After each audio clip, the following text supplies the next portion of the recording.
Taiwan. I'm Jaime Ocon with news from here in Taiwan and around the world. A new poll from a U.S.-based think tank shows that many Americans believe Taiwan should be spending more on its defense. It comes as Taiwan just announced it would spend a record amount on its military. Taiwan is set to spend roughly $20 billion on its defense next year. That's the most in the country's history. But analysts from the U.S., the largest provider of military aid and weapon systems to Taiwan, says it needs to do more. By law, the U.S. is obligated to help Taiwan boost its defense as it faces the threat of invasion from China. But whether the U.S. would send its own troops to defend Taiwan is still a question. A new poll from conservative U.S. think tank Defense Priorities reveals that 37% of U.S. citizens think the U.S. should not come to Taiwan's aid in the event of a war. That's compared to 33% who are neutral, and 30% who say the U.S. should send troops, regardless of the consequences. The survey also shows that 66% of Americans think the U.S. should require Taiwan to invest more in its defense as a prerequisite for any commitment by the U.S. to defend the country. Most defense experts argue for Taiwan to develop an asymmetric strategy, using smaller and cheaper weapons, which they say is the best way to defend itself. And if you only have all of your money spent on a couple of jets, a couple of ships, and some ground forces that aren't ready to really fight in the streets, then the China's going to be able to take out Taiwan before the U.S. shows up. So the idea of asymmetry is if you're the weaker actor, buy large numbers of cheap things like drones and naval mines that are inexpensive, and you can lose a lot of them, and there'll still be enough of them to impose unacceptably high costs. But Taiwan's defense ministry has traditionally focused on larger, more expensive systems like fighter jets and tanks, which take up a large portion of the country's budget. But since that budget is limited, it likely can't afford to have both. It wants to have, shiny platforms as well as the asymmetric weapons. And so if you want to have all of it and you're not going to make difficult trade-offs, again, you're going to need to have a much larger budget. So you want to have it all, but the defense spending doesn't really allow you to have it all. And I think that that's a lot of the, frustration or maybe bewilderment from some observers. With the increase in military spending, Taiwan is now looking to invest more in drones and missiles, which could be cheaper and potentially be made in Taiwan. A recent purchase of about 1,000 drones from the U.S. shows that Taiwan is trying to break out of its traditional spending habits. Again, I think it all comes back to where can Taiwan really get the most bang for its buck, whether it's indigenous or acquired from the U.S., and what things are mobile and lethal and can operate in degraded conditions. Many observers agree that Taiwan's record defense spending is a step in the right direction. But given the threat Taiwan faces from China, there are still concerns there's more to do. Not only spending more, but spending smarter. Devin Tai and Jaime Ocon for TaiwanPlus. Over 100,000 people attended an open house at Chiayi Air Force Base, giving them a chance to see some of the country's fighter jets up close.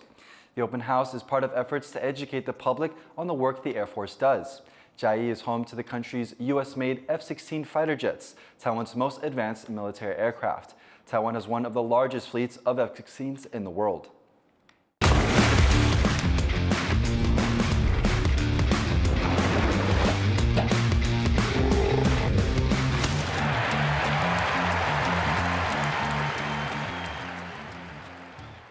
Algerian boxer Imane Khelif has won gold at the Paris Olympics amid controversy over her gender. She beat Yang Liu by unanimous decision in the women's 66-kilogram category to claim the top prize. Khelif and Taiwanese boxer Lin Yuting have been the focus of international attention after failing a so-called gender eligibility test from the now discredited International Boxing Association. The International Olympic Committee has upheld both athletes' right to compete. Taiwan's sports administration is considering a lawsuit against the association. Following Khelif's gold-winning match, Taiwan's Lin Yuting is now on to the final round in her weight category. To find out more about the controversy surrounding these two boxers and about sex testing in sports, Gino Lopez spoke to Shane Heffernan, a senior lecturer of sports and exercise sciences at Swansea University in the UK. The International Boxing Association, or IBA, this week tried to shed light on the sex test that Lin Yuting allegedly failed back in 2023. What did they say? Well, I guess the press conference that the IBA had during the week kind of revealed as much as they were willing to reveal, which was very little, about the nature of the test. And certainly the IOC's position on that is that they don't necessarily believe what they've been told, given the controversies around the particular organization and the interactions that organization has had with the Olympics recently. Multiple media have speculated that these athletes may have differences in sexual development, or DSD. With this, how effective is sex testing in determining who is eligible to compete in a sport's men's or women's category?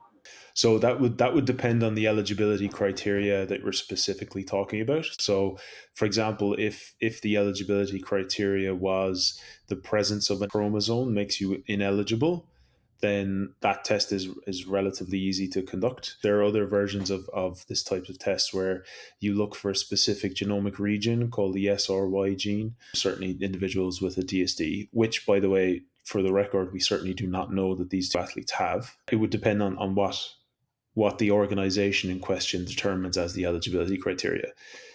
If the question is whether DSD athletes have an advantage or not, there's zero information that it confers or denies the presence of an advantage in DSD athletes.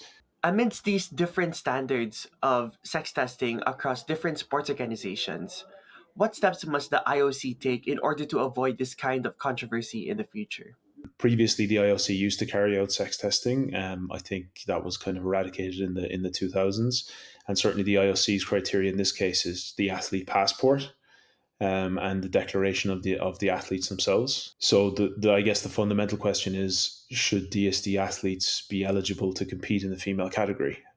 If they were to be DSD individuals, it wouldn't matter for the IOC anyway. So what the IOC could do, I suppose, in future is to kind of be a bit more stringent on their eligibility policy and use the best available evidence to determine those policies. That was Shane Heffernan of Swansea University speaking with our reporter, Gino Lopez. A deadly plane crash near Sao Paulo, Brazil has killed all 61 people on board. The cause of the crash is not yet known, and victims' families are calling for more information. Chris Gorin has a story. The tragic moment caught on tape when a passenger plane carrying 61 people crashed northwest of Sao Paulo, Brazil. No one on board survived. Footage and testimony from bystanders arriving early on the scene show the plane crashed into a residential area.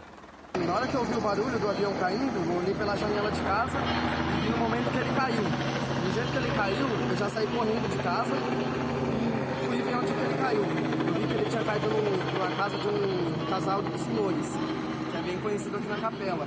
Assim, eu apavorado, sem saber o que fazer, muito nervoso, eu pulei o muro. Flight tracking data shows the Voipass Airlines flight taking off from the city of Cascavel, headed towards Sao Paulo. But around 80 kilometers from its destination, it suddenly veered off course. The investigation is still in its early phase, but authorities say they received no emergency reports from the plane before it crashed. É tudo prematuro dizer, mas o que nós temos até agora é que não houve, por parte da aeronave, comunicação com os órgãos de controle de que haveria uma emergência, né? Nós temos o compromisso de entrega do relatório final ostensivo para a sociedade sempre no menor tempo possível. Families of the victims are desperate for news and say the airline has offered little information, including a list of passengers.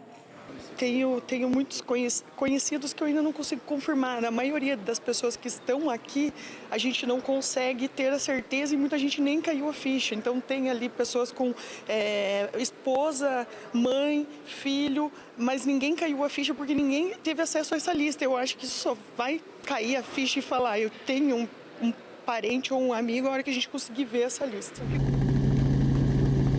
The investigation continues, but victims' families and the country itself are still trying to process the tragedy.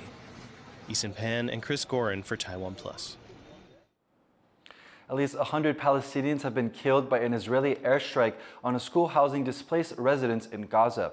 The Israeli army says that Hamas was using the school as a military headquarters and that it took steps to minimize to harm civilians. The Gazan government says the school was housing many women and children. Officials there have condemned the attack, saying it's part of a broader campaign against the Palestinian people.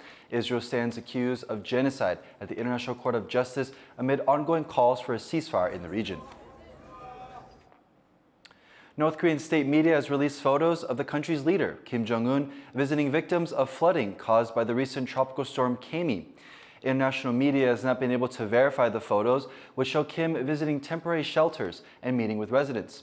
Kim announced that he may have to move more than 15,000 victims to the capital, Pyongyang, until new homes are built. The government says thousands of homes in the north of the country were flooded during the storm. Chiayi brought rain, flooding, and landslides across much of Asia, including in Taiwan, the Philippines, and China, destroying homes and displacing hundreds of thousands. Global drag superstar Nymphia Win is representing Taiwan at the Paris Cultural Olympiad. Alongside her drag family, Nymphia performed a showcase of culturally inspired numbers and delivered a strong message about the Taiwanese identity. Reese Ayers reports.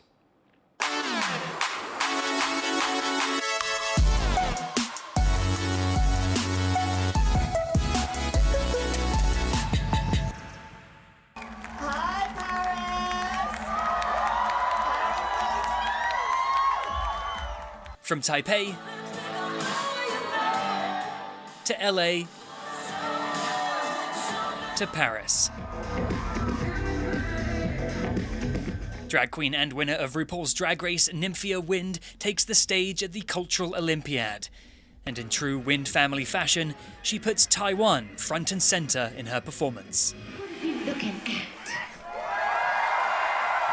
Let's put this out there. I know it says Chinese Taipei, but in my world it says Taiwan.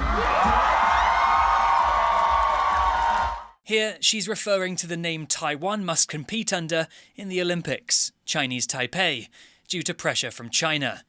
But as a vocal ambassador of Taiwanese identity, Nymphia has long dedicated her art form to bringing recognition to the country she grew up in. The inspiration for the Paris Olympic performance is Taiwan. Like, how do I find ways to represent Taiwan and show the beauty of Taiwan from its nature to its people and to its culture? So these elements combined with drag shows and then presented on the Paris Olympic stage.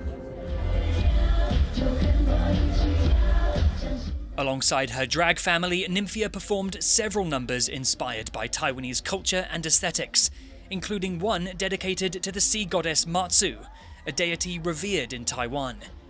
Nymphia has been a big name in the drag community in Taipei for years, but rose to international fame after winning season 16 of RuPaul's Drag Race earlier this year, even going on to perform for then President of Taiwan, Tsai Ing-wen.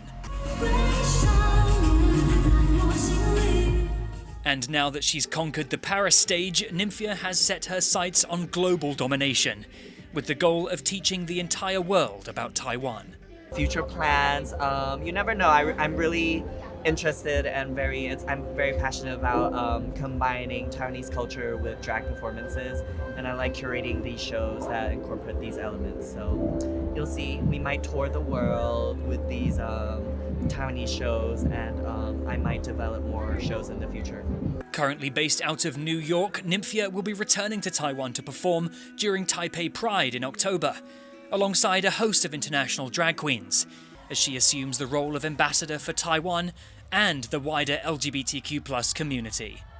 Eason Pan and Reese Ayers for TaiwanPlus. Thank you for watching What's Up Taiwan. You can visit the TaiwanPlus website or follow our social media for more stories from Taiwan and around the world. Finally, check out this event in Mexico marking the International Day of the World's Indigenous Peoples. I'm Jaime Ocon. Take care, and we'll see you next time.